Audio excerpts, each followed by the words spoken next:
Или ограбить. Стреляй. Поэтому мистер Чо привез лично. Пошли. Сэр, меня прислал губернатор.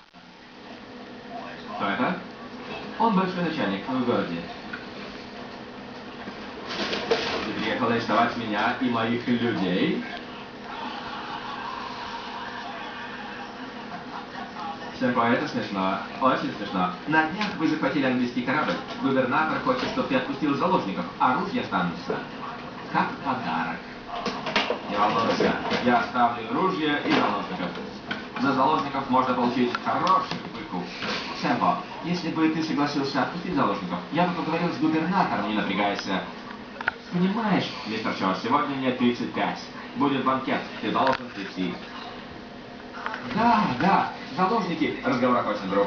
Лям, покажи мистеру Чо его комнату. Сюда, прошу.